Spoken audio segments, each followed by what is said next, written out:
Hillary Clinton as a general election candidate today, what does she have going for her? And if you were working for the campaign, what would worry you about her general election prospects? No, I think that in the last month, you've seen Hillary Clinton as a candidate who's really found her voice.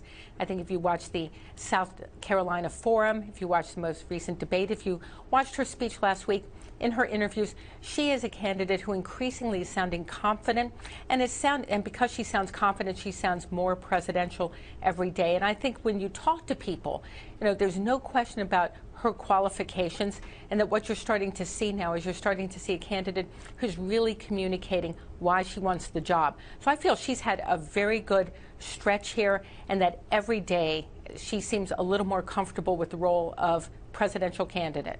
So. You didn't cite her weaknesses. Now, what would I worry about? You asked what I would worry about. Yeah, what would you worry about? But I mean, yeah, so, there are state everything. And national polls that show her behind or even with a lot of the Republicans who are in their own contested contests. So do you think those polls aren't accurate, or you think she's actually behind Republicans at this point? Well, I think that one of the things I wouldn't worry about if I were working for her campaign would be general election polls that were taken in November 2015 for a general election that's being held in November 2016.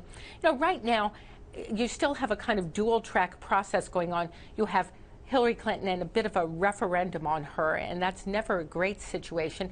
And then on the Republican field, you have some candidates who are not as defined as she is and who have a very intense Republican primary going on with a lot of enthusiasm going on that side for change. So right now you've got two parallel tracks, and pitting those two against each other right now I don't think is an accurate read, because at the end of the day, this election will be much more of a choice than some elections have been in the past. I think that both parties are setting up very stark choices on economic policy, on foreign policy. So I don't worry as much about the polls. If I'm Hillary Clinton's campaign, I worry about the things I don't control. The economy, everything going on in the world. Those are all the kinds of things that, particularly when you're running to follow a president, same party that you are, that so-called third term piece of this would be something that I don't control, but I'd worry about. Anita, it's clear the reason we talk about the general election, and forget about the head-to-head matchups, is that she's already starting to look towards the general election in terms of how she's running her campaign and so on. If you were working for her and you knew that there were a couple things that are potential areas of vulnerability, one is that her honest and trustworthy numbers among all Americans are not that great.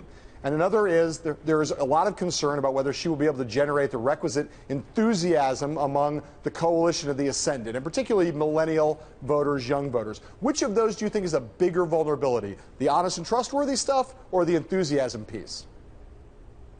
I think it's the enthusiasm piece is one that's always hard to generate when you control the White House already, because you don't get as strong a change component.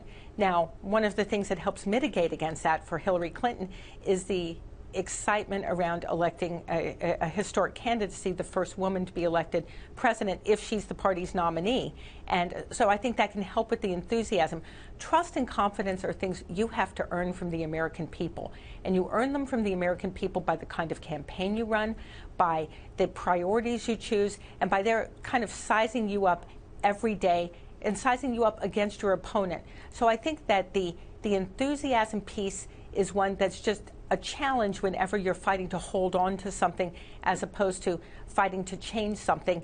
I think that if you look at her rhetoric, though, over the last month, she has started using more change rhetoric than she had in the past, and she obviously is working to address those issues. Anita, let me ask you the question directly about enthusiasm, right? You work for Barack Obama. You're also a woman.